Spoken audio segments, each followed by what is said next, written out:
All right, the Houston Rockets beat the Golden State Warriors. We got action. we got action. Game 7. Oh, Game 7, baby. We got action. Oh my God, Fred VanVleet. What? What? We got action. Let's go. Let's go. Let's get to the box score first. Let's do that first, all right? Like I said, the Rockets beat the Warriors 115-107. Fred VanVleet with 29 points, 6 of 9 from three-point range, 8 rebounds, 8 assists. Sengun, 21-14. Steven Adams had 17 points because they wouldn't stop fouling him for the Warriors. Curry, 29 points, 7 rebounds. Jimmy Butler had 27 and 9 and 8. And Moses Moody was the third leading scorer with 13 points, which means that they really did not have much help outside of Moses Moody. I mean, even if you want to consider that help. I mean, basically, the Rockets played anybody but Steph and Curry type of defense throughout the whole game. They've played like a matchup zone. They switched every screen. They trapped him on every ball screen.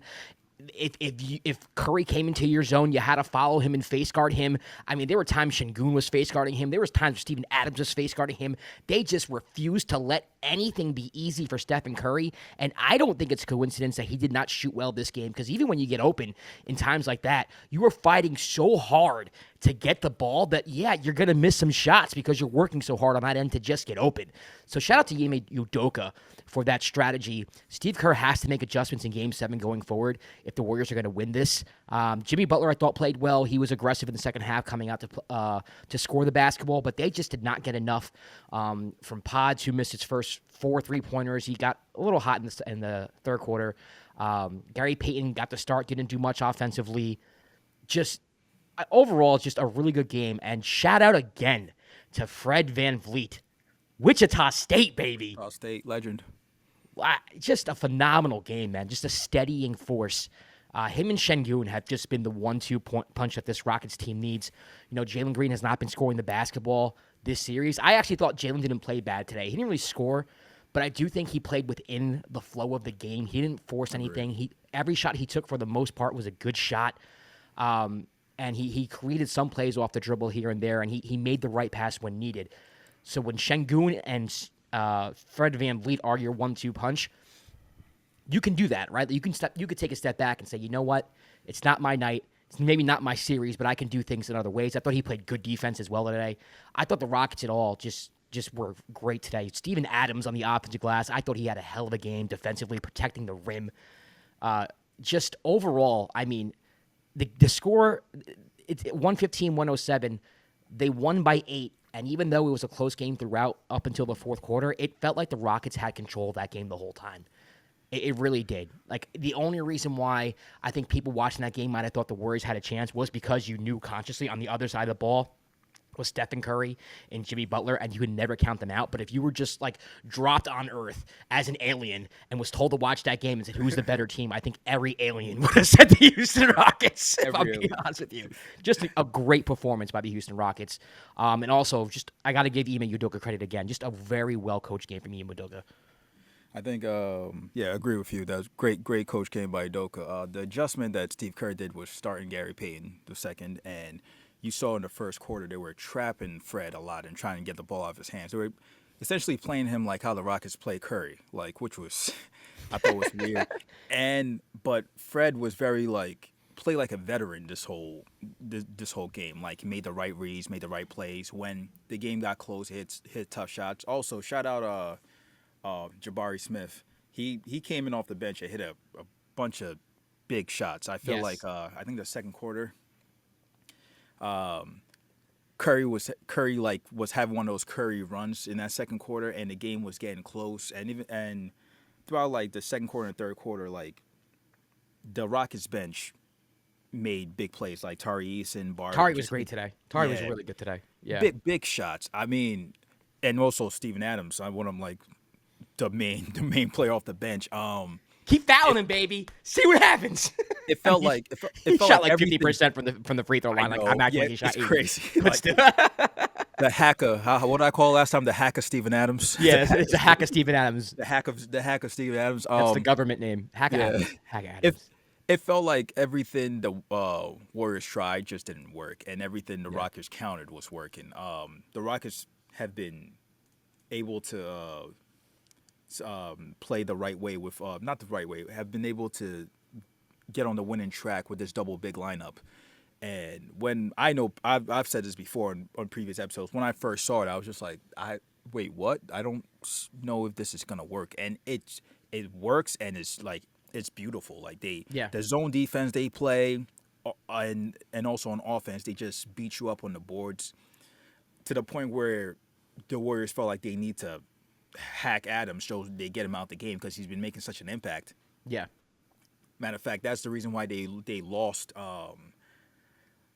What's that game? I can't remember the game, but they went to hack Adams, and then Udoka took Adams out, and the Warriors went on a 7-0 run in the previous game. But this, like you said, this game, it just felt like anything the Warriors tried wasn't working, and the Rockets just did what they were supposed to do, push this to a Game 7.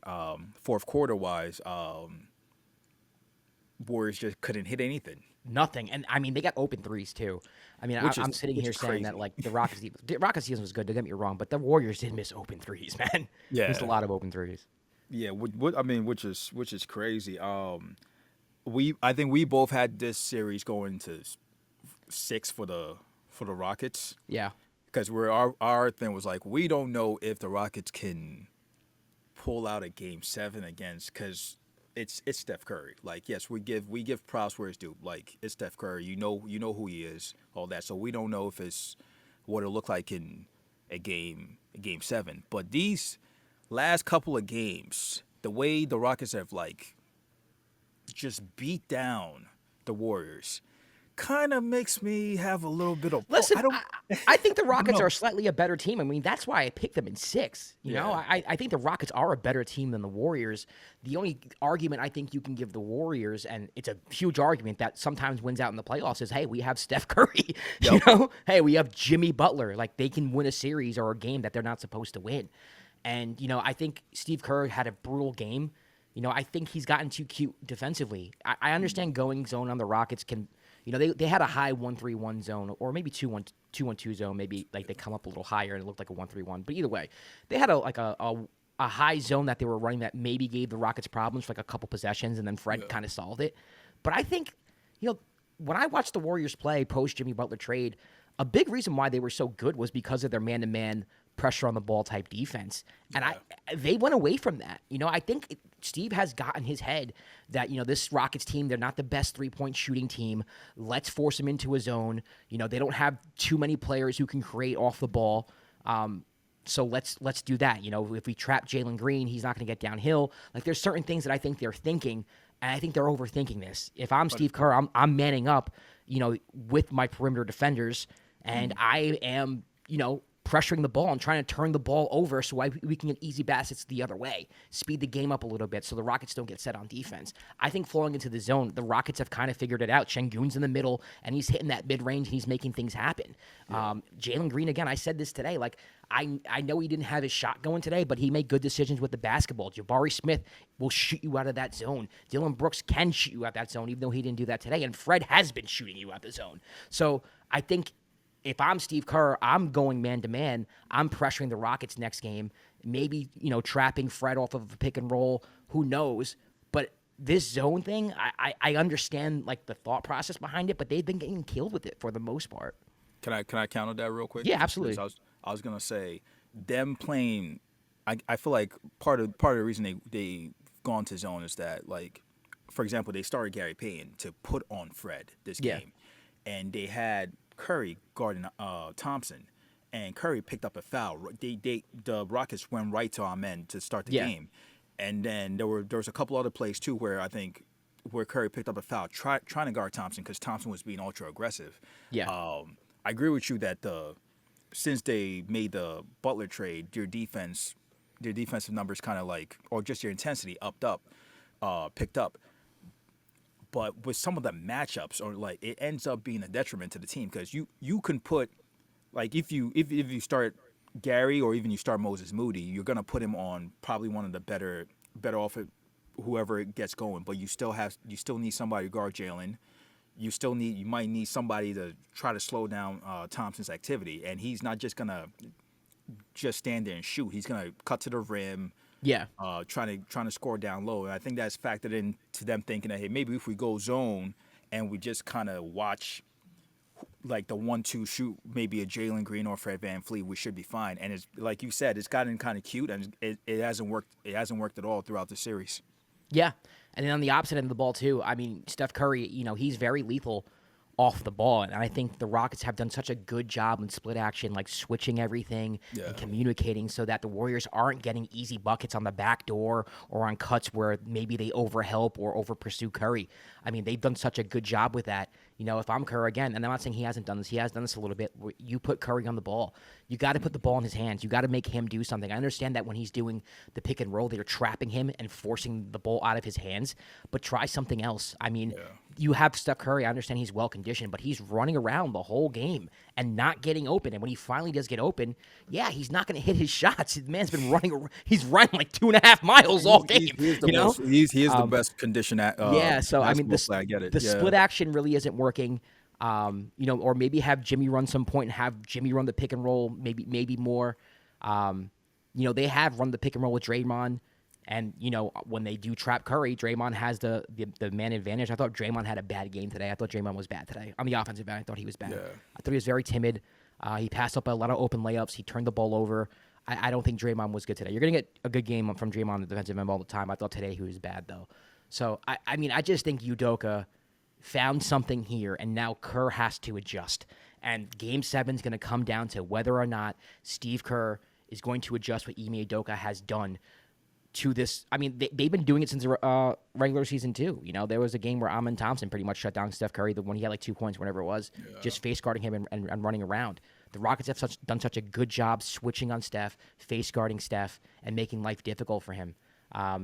You're just taking your chances, right? Like, is Moses Moody, Pods, Buddy Hield, who had a bad game today, are they going to beat us? And the answer was no. Steph still got 29, by the way. Still got 29. Yeah, if you listen to me talk, you might think that I'm like Steph had like 12. No, he had 29 points. No, he still has his moments. He was still Steph, and like you said, Jimmy also had a good game, but you need somebody else. You need somebody else. Also, I think one big factor that's helped the Rockets pull out a lot of these victories is cutting down on the turnovers. A lot of your losses in this series have come with them like starting off slow because they turned over the ball to start the game like 5-6 times, and then you're playing from behind. To me, if they play smart, cut down on the turnovers, you get results like these. So, but that also factors in with what you were saying before. The Warriors' defense, like the Warriors, if the Warriors are not playing defense, not getting stops and running, because a lot of times they get a lot of easy buckets running with the players they have. That helps these other players see the ball go in the hoop, and then they get more confident hitting open shots. That makes a difference. But if you're not getting, like, Moses Moody off the bench had 13 points, but he shot 5 for 13. Right. And Pods didn't hit his first three until third of the quarter. I think he missed his first 4 threes. Like those, and it comes down to you need something from those two. You need somebody Kuminga. else. Did not play DNP. Jonathan Kuminga. Coach, the DNP coach's decision. I just think he's. I mean, it is what it is. He's out of the rotation. It's crazy. I'm sorry. It's crazy. It's crazy. I don't know if he would help though. I don't know. No, listen, man. I get it. I get it actually because there are and I've talked to some Warriors fans who are like, yeah, he's out of the rotation because he doesn't play defense or he's not doing what he's supposed to do. I get it. Yeah. But at this point, he is clearly what you say, whatever you want to say about how he's played when given the opportunity. He's clearly one of the better players on the team. He is. He has the potential to be your third scorer. Like, he's the only player on the team who can be that third scorer consistently. Pods can be that on any given night. Yeah. Moses Moody has the potential to be that on any given night. Buddy Hield if he's hot, right? But Kuminga can be that every night. You know what I mean? If put in the right position. Him not playing is crazy. I'm sorry, it's crazy to me. Him not playing is crazy. Yeah, I'm surprised he just not playing whatsoever. But it's crazy. Not playing? Maybe off the bench, but not playing? When you need a kick, you know what I mean? When Jimmy and Steph are giving you 25 plus, and you Yeah. need someone else coming not playing. That's crazy, man. I'm I sorry. mean, from talking to or seeing what some Warrior fans are saying, they've been saying the same thing where like the defense has been subpar and like Yeah. on offense he looks lost most of the time, and I'm like, well, yeah, he's gonna look lost if he's not. It takes two. Like he needs to be put in the right position also. And Like, to rhythm. help Like, him out. it's just different things. And again, there's such a But mental aspect for it. I guarantee. Actually, I shouldn't say guarantee you. I'm speculating that you're sitting on the bench. You can help your team, and then you get put in the game. To me, it's not a like. I'm not saying I'm this way. I think this is more human nature. It's kind of like F you, man. Like, it's not like a high school like go get him story where it's like I finally got the chance. I'm gonna prove. Yeah. No, it's like, dude, F you, man. Like, you know what I can do. Like, we've been doing this for 2 or 3 years. Like, I'm done with this. Like, who mean, are you playing for at that point? Do you get what I'm saying? I understand what you're saying, but I mean, like it's been the same thing with him for however many. Like we talked about it. He had to go to Shams to get playing time Yes.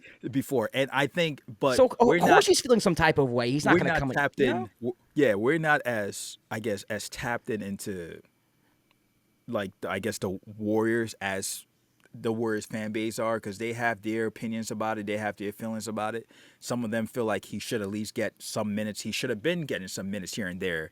Some others are like, well, we were on a win streak. We didn't really need it. But I'm always of the thought, like, if he can help you, find some minutes. Find some minutes here and there. Like he's not probably he's definitely your most athletic player on the team. So there's different spots you could probably throw him in. But it also goes both ways. We don't know that if he's checked out, then he's checked out. You can't really just force him to play and then it's going to cost you. So it is what it is. But yeah, they like you said, they need somebody. It might be Pat Spencer. It might have to be Pat. Like I don't know if it's Pat Spencer.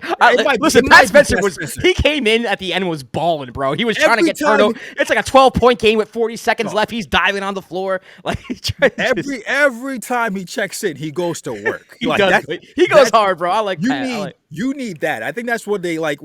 They might have to maybe throw him 5 in. minutes, maybe see what happens. Yeah, who knows, bro? I mean, when that? the previous game when the Rockets were up by like 20, Yeah. they threw in Pat Spencer and he was going nuts, and I'm like, okay, before he got kicked out. So that might I don't know. You have to game 7. Yeah. You got to try everything, and that goes for both teams. You know what you are at this point, but like you said, it's going to come down to adjustments and I guess throwing out some shit just to see if he'll stick. So we'll see how that goes. All right, you have a Game 7 prediction really quick? Or do you want me to go first? Pat Spencer legacy game. That's fun. I got the Rockets winning Game 7. I think they come back from 3-1. That's crazy. I picked the Rockets in 6, so I feel like obligated to pick them in 7. Yeah. But I also think, the past 2 games they beat the crap. Game 5 was not close. And Game 6 they looked like the better team, and Kerr has not made the adjustment so far. Yeah. I mean, what outside of like, oh, they have Steph Curry, they have Jimmy Butler. Like, what reason would I be given to pick the Warriors, right? I mean, it's the same thing with the Timberwolves and the Lakers, right? A lot of people, including us, took the Lakers because they have Luka and LeBron. But like at some point, you have to discuss basketball. You have to discuss what you're seeing on the court and how these teams are made up.